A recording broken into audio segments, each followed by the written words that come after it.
తీసుకురా కానీ నువ్వు ఏం చేయకు. ఈ హాస్పిటల్ ఒకటి తీసుకొచ్చిన హాస్పిటల్ అడగండి వీళ్ళు అనుకుంటా అంత పేరు పేరు చేసే అది అది హాస్పిటల్ అన్న నేను పోగొట్టుకుంటే ఆయన విలేకరుగా నేను ఎమ్మెల్యేగా ప్రతిపక్షంగా అడగట్లేదు అన్న అంటున్నాడు కదా 300 కోట్లు లెక్కించాడు. నువ్వు నిధులు లేవంటే అయితే 17 కోట్లు 17 కోట్లు 10 పాత్రికేయ మిత్రుల సమావేశానికి అధ్యక్షత వహించినటువంటి మండల పార్టీ అధ్యక్షుడు నరసింహారెడ్డి గారికి, అలాగే జిల్లా పరిషత్ మాజీ అధ్యక్షుడు వేణు గారికి, అలాగే రవీణ గారికి, మాజీ సర్పంచ్ గారికి, తిరుపతన్న గారికి, సింగరేణి చైర్మన్ బొమ్మన్న గారికి, అలాగే మా టీఆర్ఎస్ పార్టీ కుటుంబ సభ్యులకు, గౌరవనీయులైనటువంటి కార్యకర్తలకు, యువమిత్రులందరికీ నమస్కారాలు. ముఖ్యంగా తెలంగాణ రాష్ట్ర ప్రభుత్వం ఏర్పడి, నూతన ప్రభుత్వం ఏర్పడి సంవత్సర కాలం అవుతూ ఉన్నది. ఈ సంవత్సర కాలం నుంచి కూడా చేసేదేమీ లేక, ఇచ్చినటువంటి వాగ్దానాలు నెరవేర్చలేక, ఒక 420 వ్యక్తి చేతుల్లో తెలంగాణ రాష్ట్ర ప్రభుత్వం ఉన్నది కాబట్టి ఎప్పుడు కానీ ప్రతి వ్యక్తులను కూడా అదే పద్ధతిలో చూడడం మొదలవడంతో ఇచ్చినటువంటి హామీలు ప్రజలు అడుగుతున్నటువంటి సందర్భంలో, ప్రజల నుంచి తీవ్ర నిరసన వ్యక్తమవుతున్నటువంటి ఈ సందర్భంలో గత ప్రభుత్వము ప్రజాప్రభుత్వం ప్రజల కింద మేలు చేసింది కాబట్టి ప్రజలందరూ కూడా మేము ఈ ప్రభుత్వానికి ఎందుకు ఓటేసినాము, మేము పాలిచ్చే భార్యను చేసుకొని తన దున్నపోతుని తీసుకొచ్చుకున్నట్టు అయిపోయింది అన్నటువంటి భావన కనపడుతున్నటువంటి నేపథ్యంలో ఆ అక్కస్తోని ఇటీవల మాజీ మంత్రివర్యులు తెలంగాణ రాష్ట్ర కార్యవర్గ అధ్యక్షులు కేటీఆర్ గారి మీద ఒక అసత్య దూరమైనటువంటి, ఒక కుట్రపూరితమైనటువంటి కేసుకు రెఫర్ చేసినటువంటి ఈ ప్రాంత ముఖ్యమంత్రి రేవంత్ రెడ్డి గారి వైఖరిని మేము తీవ్రంగా ఖండిస్తూ ఉన్నాం. ముఖ్యంగా మరి మన కేటీఆర్ గారు చేసిన నేరం ఏంది అని చెప్పేసి అడిగితే దానిలో ఏం కూడా లేదు. నిన్ననే కేటీఆర్ గారు సభా సాక్షిగా తనే కోరినాడు, మీరు ఏదైతే ఆరోపణలు చేస్తూ ఉన్నారో ఆ ఆరోపణలన్నీ కూడా సత్యదూరమైనవి, అవాస్తవమైనవి. మేము ఏది ఉన్నా కూడా ఈ తెలంగాణ రాష్ట్ర సాధించినటువంటి పార్టీ బీఆర్ఎస్ పార్టీ, తెలంగాణ ఉద్యమంలో పాల్గొన్నటువంటి పార్టీ బీఆర్ఎస్ పార్టీ. నేను ప్రత్యక్షంగా 5 సార్లు తన పదవికి రాజీనామా చేసి ప్రజల పక్షాన నిలబడి తెలంగాణ రాష్ట్రంలో కీలక పాత్ర పోషించినటువంటి వ్యక్తులం మేము. ఈ తెలంగాణ బాగు కోసం, ఈ తెలంగాణ అభివృద్ధి కోసము, ఈ తెలంగాణ రాష్ట్రం యొక్క ఖ్యాతి ప్రపంచ ప్రఖ్యాతి కాంచాలన్నటువంటి ఉద్దేశంతోనే ఆలోచిస్తాము తప్ప దీనికి తక్కువ చేయడమనో దీన్ని ఇంకోవైపు ఆలోచనతో మాతో ఉండవు. కాబట్టి నువ్వు ఏదైతే ఈ ఫార్ములా కార్ రేసు గురించి నిధులు దుర్వినియోగం అవుతున్నాయని చెప్పేసి నువ్వు ఆరోపణ చేసి నువ్వు ఏసీపీ వాళ్లకు కేసును ఎప్పుడైతే రెఫర్ చేసినావో దాని మీద నేను అసెంబ్లీలోనే ఉంటున్నా, నిండు అసెంబ్లీలో ఉన్నా, నువ్వు కూడా ఉన్నావు. ఈ అసెంబ్లీలో సాక్షిగా చర్చ పెడదాం. ఇక్కడ నీకు దమ్ముంటే నన్ను నేరస్తుడని చెప్పేసి వేలెత్తు చూపుతున్నావు కదా, ఈ నేరం ఇది సరి అయినది కాదు, నేను ఇక్కడే ఉన్నా, దీని మీద చర్చ పెడదామని చెప్తా ఉన్నాడు. ఎవరైనా కూడా చేసినటువంటి పనికి అసెంబ్లీలో చర్చ పెడదామని అడగడంతోనే నువ్వెందుకు భయపడి పారిపోయినావు? అసెంబ్లీలో చర్చకు ఎందుకు అనుమతిస్తున్నావు అంటే నువ్వు పెట్టినటువంటి కేసులో దానిలో ఏమీ లేదు, అది వ్యక్తిగతమైనటువంటి కుట్రపూరితమైనటువంటి కేసు కాబట్టి నువ్వు దానికి అసెంబ్లీలో చర్చకు మరి ఇంత పెద్ద కేసు అని నువ్వు చెప్తా ఉన్నావు. దానికోసం గవర్నర్ దగ్గరికి పోయినావు, అనుమతులు అడిగినావు.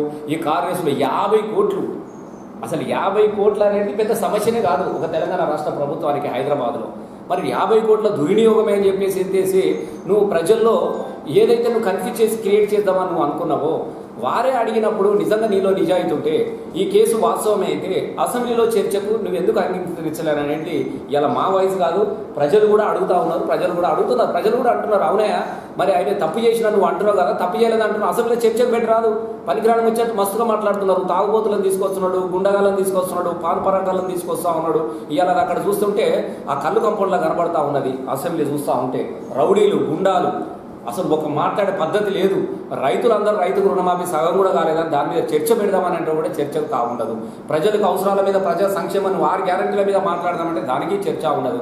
వ్యక్తిగత దూషణాలతోని ప్రజల యొక్క ఆకాంక్షను ప్రజలైతే ఏదైతే అడుగుదామనుకుంటారో ప్రజా సంక్షేమం మీద ఇలా చర్చ లేవనెత్తటువంటి పరిస్థితి కూడా లేదు, మాట్లాడే పరిస్థితి లేదు. ఇలా ఏ పార్టీ అని కూడా అదే మాట్లాడుకుంటా ఉన్నారు. నిన్న కూడా ఎంఐఎం పార్టీ నుంచి కూడా అక్బరుద్దీన్ కూడా అదే అంటున్నాడు, నీకు సభ నడిపే చేతనైతే లేదు, కనీసం సభ 119 ఎమ్మెల్యేలు కలిగినటువంటి సభ నడిపే పరిస్థితి లేదు. మీరు 4 కోట్ల మందిని ఎట్లా ప్రజలు మీరు పరిపాలిస్తాడు? ఇది ఏం సభ అని చెప్పేసి మీకు అనుకూలంగా ఒక ప్రతిపక్ష నాయకులు ఉన్నప్పుడు బీజేపీ వాళ్ళు అదే మాట్లాడుతూ ఉన్నారు, ఎంఐ వాళ్ళు అదే మాట్లాడుతూ ఉన్నారు. మేమంటే ప్రతిపక్ష మాత్రమే మాట్లాడతాము అనగా అంటావు కాక మరి వాళ్ళు కూడా అట్లే మాట్లాడుతూ ఉన్నారు కదా. కాబట్టి మేము ఏం చెప్తున్నామని అంటే, ఏదైతే ఈ కార్ రేస్ గురించి గతంలో నిర్వహించినప్పుడు కూడా అనేక మంది ప్రముఖులు వచ్చారు. ఒక్కరుగా సచిన్ టెండూల్కర్ నుంచి మొదలు పెడితే అనేక మంది సినిమా స్టార్ వచ్చారు. ఇవాళ ప్రపంచం అంతా కూడా ఆ రేసులను చూసిన తర్వాత హైదరాబాద్ ఇంత గొప్పగా ఎదిగింది. హైదరాబాద్కు కొన్ని పెట్టుబడులు రావాలంటే తప్పకుండా చేస్తారు. ఎవరైనా కూడా ఒక రాష్ట్ర విశిష్టత తెలుపుకోవాలంటే తప్పకుండా ఆ రాష్ట్రంలో కలిగినటువంటి అనేకమైనటువంటి మార్గాలు ఉంటే ఇతర ప్రపంచ స్థాయి దేశాల నుంచి కూడా కొన్ని పెట్టుబడులను కొత్తగా ఏర్పడినటువంటి రాష్ట్రం కాబట్టి ఇలా హైటీలో మనం ముందుకు పోతా ఉన్నాము. అలాగే పారిశ్రామికీకరణ కూడా అభివృద్ధి జరగాలన్నటువంటి ఆలోచన చేసి ఈ ఫార్మాలు అయితే కొద్దిగా అందరికీ ఆకర్షణగా ఉంటుంది.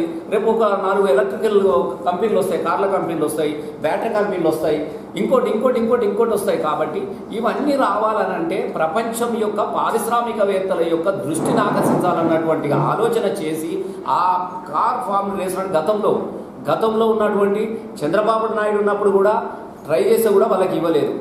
అనేక ప్రపంచ దేశాలు ఇలా నిన్ననే కేటీఆర్ గారు చెప్పారు, సియోల్ దేశంలో దక్షిణ కొరియా సియోల్ దేశం వాళ్ళు ట్రై చేస్తే కూడా వాళ్ళు కూడా ఇవ్వలేదు. జోనెస్బర్గ్లో ఆఫ్రికా వాళ్ళు కూడా ట్రై చేస్తే కూడా ఇవ్వలేదు. నేను అదే దాన్ని హైదరాబాద్కు తీసుకొని వచ్చినాం, ఒకసారి నిర్వహించినాం, చాలా అద్భుతమైనటువంటి స్పందన వచ్చినది. కాబట్టి రెండోసారి 4 సంవత్సరాలు కూడా మనకు అగ్రిమెంట్ చేసినారు. కాబట్టి దీన్ని మళ్ళొకసారి నిర్వహించాల్సినటువంటి అవసరాన్ని కూడా వాళ్ళు గుర్తు చేసినారు. దానికోసం గాను ప్రభుత్వం నుంచి బాజాబ్తుగా వాళ్ళు 50 కోట్లు ఏమని క్యాష్ కాదు, మనం ఇద్దరం కలుసుకుంటే నోట్ల కట్టలే చేతులు పెట్టే పరిస్థితి కూడా కాదు. ప్రభుత్వం నుంచి డైరెక్ట్ ఏ కంపెనీతోనైతే అగ్రిమెంట్ చేసుకున్నారో ఆ అగ్రిమెంట్కు కూడా డబ్బులు పోయిన విషయాలు కూడా వాళ్ళకి మనకు జీవోలు కనబడుతూ ఉన్నది, వాళ్ళు రిసీవ్డ్ కాపులు కనబడుతున్నాయి, వాళ్ళ మేలు కన మాకు పైసలు ముట్టినాయి, మీరు రెండవసారి ఈ కారు రేస్ నిర్వహిస్తారా లేదా అని చెప్పేసి రేవంత్ రెడ్డిని వాళ్ళు అడిగినటువంటి సందర్భం కూడా ఉన్నది. నిర్వహించడం చేత కాకపోతే మీ డబ్బులు మీరు ఏదైతే ఉన్నారో మీరు రిటర్న్ తీసుకోమని కూడా వాళ్ళు లెటర్ ఇచ్చారు. నిర్వహించడం చేత కాని వాళ్ళు, పనిచేయడం చేత కాని వాళ్ళు పనిచేసినటువంటి ఒక వ్యక్తి మీద ఒక ఆరోపణ చేయడం అనేది ఇది సరైనది కాదు అని చెప్పేసి మేము ఖండిస్తూ ఉన్నాం. వీళ్ళందరూ మాట్లాడుతూ ఉన్నారు అంటే ఏ జైలా ఆ జైలా. అయ్యా, తెలంగాణ ఉద్యమకారులు అందరూ కూడా తెలంగాణ రాష్ట్రం కోసం జైలు పోయిన వాళ్ళు ఉన్నారు, తెలంగాణ కోసం కొట్లాడిన వాళ్ళు ఉన్నారు. నువ్వు మాత్రము ఓటుకు నోటు మొదటి నుంచి తెలంగాణ ఉద్యమద్రోహుల దానిలో ముందు వరుసలో నిలబడ్డావు. తెలంగాణ ప్రజలందరూ కూడా జై తెలంగాణ అన్న రోజు కూడా నువ్వు నై తెలంగాణ అన్నటువంటి చంద్రబాబు నాయుడు యొక్క చెప్పులు మోసినటువంటి సందర్భం కూడా మనకు కనబడతా ఉన్నది.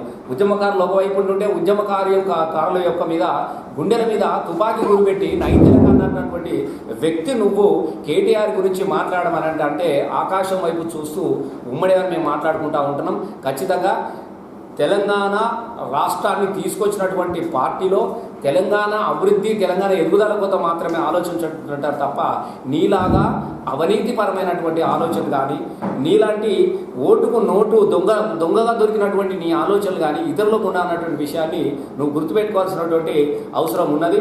మేము ఇప్పుడు కూడా చెబుతా ఉన్నాం, ఇప్పుడు కూడా అంటా ఉన్నారు. ఇవాళ చాలామంది కూడా పేపర్లలో వచ్చినది, చాలామంది కూడా న్యాయ నిపుణులు కూడా మాట్లాడుతూ ఉంటారు. దానిలో ఏమున్నది అవినీతి అనేది ఎక్కడ కనబడతా ఉన్నది?